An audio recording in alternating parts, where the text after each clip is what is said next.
இயேசுவில் எனது அன்பிற்குரியவர்களே, உங்களுக்கு என்னுடைய இதயம் கனிந்த வாழ்த்துக்கள். வணக்கம். அன்பானவர்களே, இன்றைய சிந்தனைக்கான நற்செய்தி பகுதி லூக்கா நற்செய்தி 4வது அதிகாரம் 24 30 முடிய. ஆண்டவர் இன்றைக்கு சொல்லுகின்ற அவருடைய போதனையில் சொந்த ஊரில் இறைவாக்கினருக்கு மதிப்பில்லை என்ற கருத்தை முன்வைத்து எலியா இறைவாக்கினர், எலிசா இறைவாக்கினர், இவர்களுடைய காலத்தில் எத்தனையோ தொழுநோயாளிகள் இருந்தார்கள்.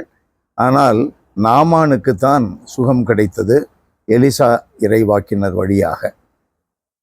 நாடு முழுவதும் பஞ்சம் தலைவிரித்து ஆடியது.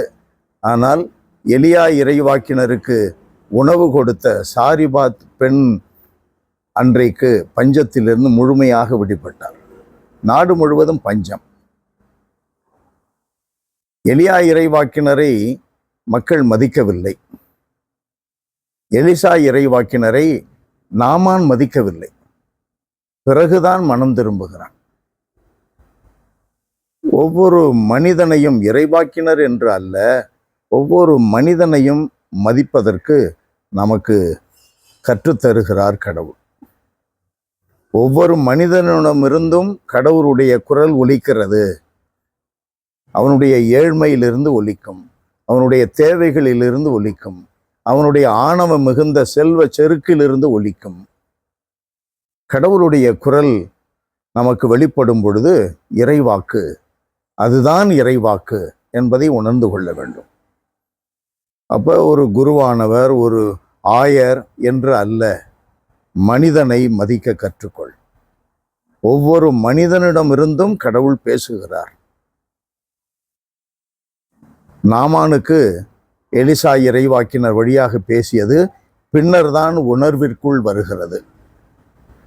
உணவு அளித்த பொழுது இதை சாப்பிட்டு நாங்கள் சாக போகிறோம் என்று இருந்த பெண் எலியா இறைவாக்கினருக்கு உணவு கொடுத்த பின்பு கலயத்தில் எண்ணெய் குறையவில்லை, மாவு குறைந்து போகவில்லை, நாடு முழுவதும் பஞ்சம், அவருக்கு எப்பொழுதும் செழுமை. மனிதனை மதித்தால் கடவுள் எப்படி ஆசீர்வதிக்கிறார் என்பது நமக்கு வெள்ளிடை மலை.